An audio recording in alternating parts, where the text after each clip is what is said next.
Happy Monday everyone.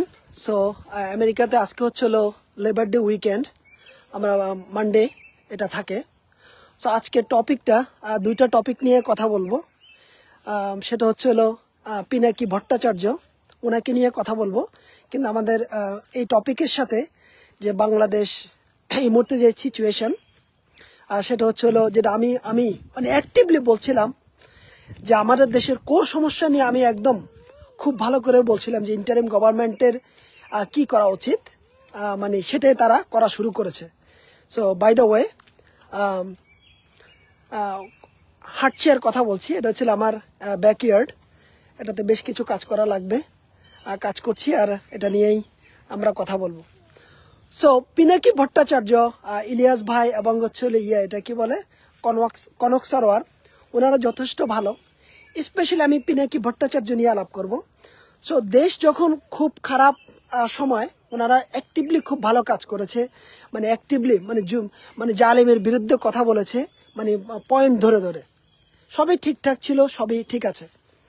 কিন্তু August 5 মানে জুলাই 36-এর পরে আমি ওনার অনেকগুলি মোটামুটি প্রত্যেকটা ভিডিও আমি মোটামুটি 5-6 মিনিট করে ফলো করছি, মানে আমি শুনি নিজের অনেক ব্যস্ততার সময় মানে থাকার পরেও 5 মিনিট করে করে ওনার ভিডিওগুলি শুনি। শোনার মধ্যে আমি যে মেসেজগুলি পেয়েছি, সেই মেসেজ হচ্ছিল মানে উনি চাচ্ছে যে পুরো দেশ মানে সারাক্ষণ যুদ্ধের মধ্যে থাকুক। ওনার পিনাকি ভট্টাচার্যের মূল গোল হচ্ছিল মানে প্রতিদিন দেশ প্রতিটা সময় মানে যুদ্ধের মধ্যে থাকুক। ওখানে কোনো সমাধান চাচ্ছে না, ওখানে কোনো স্ট্র্যাটেজি বলতে কিছু নাই, ওখানে শুধু একজনের পিছনে একজনকে কিভাবে লাগিয়ে দিবে, ঠিক আছে, আর একজনকে কিভাবে খোঁচাবে আরেকজনের বিপক্ষে। আমি মোটামুটি সব সময় ওনার ভিডিওতে এটাই দেখেছি। আমি এখন পর্যন্ত কোনো ভিডিওতে পেলাম না যে আমরা এই সংস্কারটা করলে আমাদের দেশের এই প্রতিষ্ঠানটা ভালো করবে, আর এই প্রতিষ্ঠান ভালো হলে আমাদের নাগরিক সেবাগুলি ভালো হবে। আমি পাই না, বিশ্বাস করেন আমি পাই না। যদি কেউ পেয়ে থাকেন এটা আমাকে দিবেন। এখন এটা দুইটা কাজ হইতে পারে। একটা সমস্যা হইতে পারে, ওনারা যেহেতু ইনফ্লুয়েন্সার, ওনারা যেহেতু মানে ইউটিউবে ভিউ দরকার, ফেসবুকে ভিউ দরকার, আর ওনারা যেহেতু মানে এক্সাইটেড কমিউনিকেশন করে, ঠিক আছে, মানে ঝগড়াটা কমিউনিকেশন। আপনি দেখবেন, আপনি যখন মানে কনফিউশন নিয়ে কথা বলবেন, কনফ্লিক্ট কোনো টপিক নিয়ে কথা বলবেন, সবাই আপনাকে লাইক করবে, সবাই। আর যখন কোনো ভালো টপিক নিয়ে কথা বলবেন, ওয়াজে গেলে সবার ঘুম আসে, ঠিক আছে, কিন্তু আপনি যদি পার্টিতে যান সবাই মোটামুটি অ্যাক্টিভ থাকে। এখন পিনাকি ভট্টাচার্যের মানে পরিস্থিতি হচ্ছিল এরকম আর কি। অ্যাগেন ওনার ইনফ্লুয়েন্সার যতগুলি করেছে সবই ঠিক আছে, কোনো সমস্যা নেই, মানে দেশের সমস্যা ছিল। কিন্তু এই মুহূর্তে ওনার যে ভিডিওগুলি মানে সবার পিছনে লাগছে, মোটামুটি সবার পিছনে লাগছে, কিন্তু লাগার মধ্যে উনি কোনো সমাধান আনছে না। আপনি যদি মানে কারো পিছনে লাগার পরে কি করবেন, পরে সে কি কাজ করবে, কিভাবে সে করবে কাজগুলি, সে কি ভ্যালু অ্যাড করবে, এটা কিন্তু পিনাকিরা বলতে পারছে না। এটা কারণ হচ্ছিল ওনাদের মানে জ্ঞানের অথবা ওনাদের ফোকাসের মানে প্রায়োরিটির ওনাদের মানে সমস্যা আছে।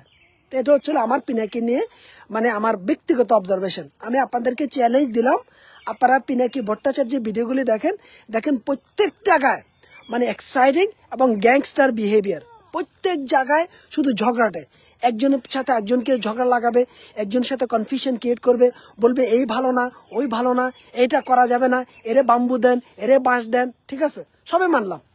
কিন্তু এই মুহূর্তে আমরা এই সিচুয়েশনে নাই। এই মুহূর্তে আমাদের যে সিচুয়েশন, যে আমরা সত্যিকারে বাংলাদেশি, আমাদের যে বাংলাদেশ বিনির্মাণ করতে হবে, যে আমাদের তত্ত্বাবধায়ক সরকার ইন্টারিম গভর্নমেন্টকে আমাদেরকে সাপোর্ট দিতে হবে। আমি একমাত্র লোক, আমি একদম কন্টিনিউয়াসলি বলে যাচ্ছি, বাংলাদেশের জন্য সবচেয়ে ভয়ানক যে লোকগুলি এটা হচ্ছিল বাংলাদেশের গভর্নমেন্ট এমপ্লয়িরা, আর সবচেয়ে ভয়ানক যে প্রতিষ্ঠানগুলি এটা হচ্ছিল বাংলাদেশ গভর্নমেন্টের প্রতিষ্ঠানগুলি। আমি একমাত্র বলছি, ঠিক আছে, অন্যরা কেমন বলছে, আমি এটাতে কনসিস্টেন্ট আছি এবং আমি সারা জীবন এটার প্রতি কনসিস্টেন্ট থাকবো। আমি ব্যক্তিগতভাবে বিশ্বাস করি না এবং আমার ডাটা মানে শো করে না যে বাংলাদেশে পলিটিশিয়ানরা খারাপ, মানে পলিটিশিয়ানরা কোর ইভল, আমি এটা বিশ্বাস করি না। কারণ কি, পলিটিশিয়ানকে পলিটিশিয়ানদের এনেবলার হচ্ছে হলো আমাদের গভর্নমেন্টের প্রতিষ্ঠানগুলি, আর গভর্নমেন্টের প্রতিষ্ঠানগুলি চালাচ্ছে হলো গভর্নমেন্টের আমলারা, এই সচিবরা। আজকে যদি আপনারা দেখেন, এই যে আজকের যে এক্সাম্পলটা, গভর্নমেন্ট মোটামুটি একটা দুইটা ভালো কাজ করেছে, এনবিআরকে ব্রেক করে দিয়েছে। এবং আজকে যে মানে যে আমি পুরো জিনিসটা পড়ে নাই, অফকোর্স যখন কেউ রাস্তা বের হয় সে ভিকটিম, আর না সে আরেকজনকে ভিকটিম ফিল করার জন্য সে চেষ্টা করে। এখন কাহিনী কি? কাহিনী হচ্ছে হলো গভর্নমেন্ট এমপ্লয়িরা হলো প্রজাতন্ত্রের আমাদের কামলা। মানে আমি যদি গভর্নমেন্ট এমপ্লয়ি হই, আমি হচ্ছে আমাদের এই দেশের মানুষের কামলা। এটা হচ্ছে গভর্নমেন্ট এমপ্লয়ির মেইন কনসেপ্ট। সে কি রুলস বানাবে, সে রুলস মানবে। তারা তো দেশকে ধ্বংস করে দিয়েছে, তারা তো গজব করে দিয়েছে এই দেশকে। তারা লুট তরাজ করে, তারা প্রত্যেকটা পলিটিশিয়ানকে এনেবল করেছে, সন্ত্রাসীকে এনেবল করেছে, আমাদের পড়াশোনা ধ্বংস করে দিয়েছে, আমাদের রাজস্ব ধ্বংস করে দিয়েছে, একটা প্রত্যেকটা প্রতিষ্ঠান ধরে ধরে ধ্বংস করে দিয়েছে। এই সব কিছু মূল হচ্ছিল এই গভর্নমেন্ট এমপ্লয়িরা, এই গভর্নমেন্টের বিশ্ব বাটপার। এদের মধ্যে হিউম্যানিটি বলতে কিছু নেই। এই গভর্নমেন্ট এমপ্লয়িরা যারা আমাদের দেশকে ধ্বংস করে দিয়েছে, এখন আমি সবাইকে বলছি না, যারা করেছে ওরা জানে। এরা প্রতিষ্ঠানগুলিকে ধ্বংস করে দিয়েছে, প্রতিষ্ঠানগুলিকে চলতে দিচ্ছে না, এরা সিস্টেমগুলিকে চলতে দিচ্ছে না। সিস্টেমের মধ্যে এরা আর্টিফিশিয়ালি মানে ট্রাফিক জ্যাম লাগায় রাখে। এদের কথার মধ্যে ট্রাফিক জ্যাম থাকে, এদের ভাষার মধ্যে ট্রাফিক জ্যাম থাকে। প্রত্যেকটা জিনিসের মধ্যে এই গভর্নমেন্ট প্রতিষ্ঠান এবং গভর্নমেন্ট এমপ্লয়িরাই আমাদের জন্য, আমাদের মূল দেশের উন্নয়নের পিছনে মানে ব্লক থাকার জন্য এই গভর্নমেন্ট প্রতিষ্ঠান এবং গভর্নমেন্টের এমপ্লয়িরাই দায়ী। এই জন্যই দেখেন, যখন আজকে গভর্নমেন্ট তাদের মানে এগেনস্টে রুলস দিয়েছে, এখন তারা সচিবালয় দিয়েছে। এদেরকে গিয়ে মানে সবাই পিটান দরকার, এদেরকে গিয়ে সবাইকে ফায়ার করা দরকার, ফায়ার করে করে এদেরকে জেলে ঢুকানো দরকার। কারণ কি, এদেরকে বলেন তোমরা যদি এতই ভালো হইতা তাহলে দেশের হাজার হাজার কোটি টাকা কিভাবে গেল, দেশের হাজার হাজার কোটি টাকা কিভাবে গেল? আমাদের কি রুলস নাই? রুলসের মধ্যে কি বলা নাই যে গভর্নমেন্ট এমপ্লয়িরা মানে আমাদের দেশের মানে বাহক, যে যদি কেউ অন্যায় করে তখন সে বাধা দিবে? সে তো দেয় নাই।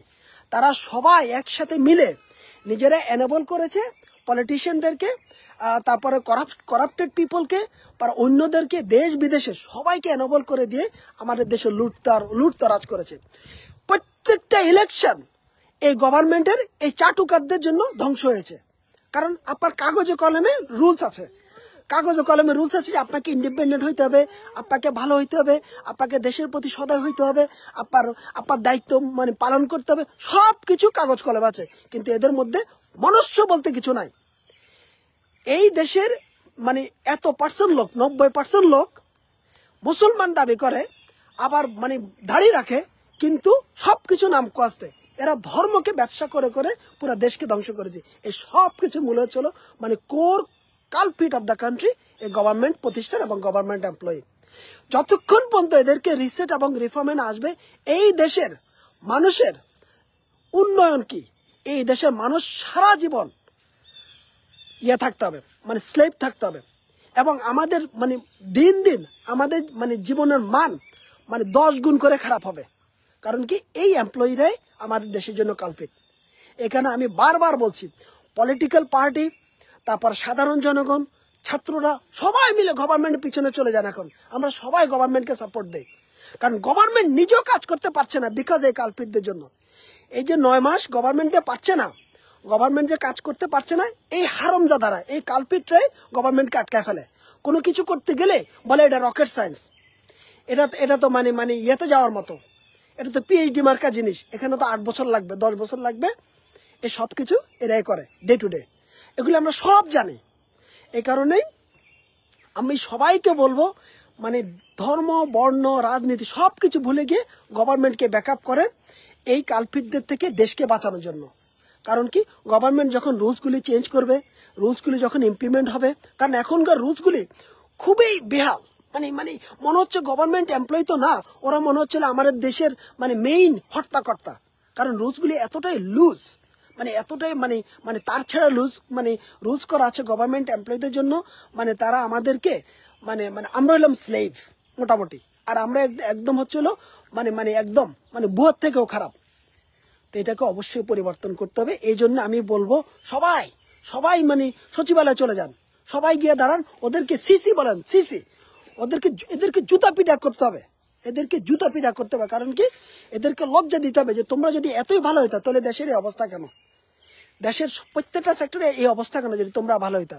অথবা আমি বলবো প্লিজ সবাই গভর্নমেন্টকে সাপোর্ট দেন। এই মুহূর্তে মানে এই মুহূর্তে বোঝা যাবে, এই মুহূর্তে এখনই বোঝা যাবে মানে কে মানে কি বলে এটাকে দোসর, আর কে হলো দেশের ভালো চায়। এখন যদি কোনো পলিটিক্যাল পার্টি যদি আইসা ভেটো দেয় তাহলে বুঝবেন যে ওই পলিটিক্যাল পার্টির বেস্ট ইন্টারেস্ট মানে এই গভর্নমেন্টের যে আমলারা সার্ভ করছে।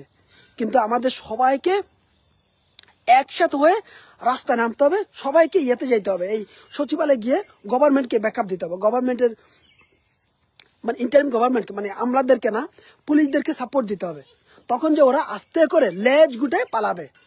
এছাড়া এটা করবে না। কারণ কি, এরাই এগুলি করছে বিহাইন্ড দ্য সিন। যত কিছু হচ্ছে, যত মানে প্রবলেম হচ্ছে, সব কিছু মূল্য হলো গভর্নমেন্টের আমলারা। আমি আপনাকে একটা স্টোরি বলবো, মানে যে স্টোরিটা আছে 2009 সালে শেখ হাসিনার টেবিলে মানে একটা বড় একটা ডিসিশন মানে আইসিটি নিয়ে।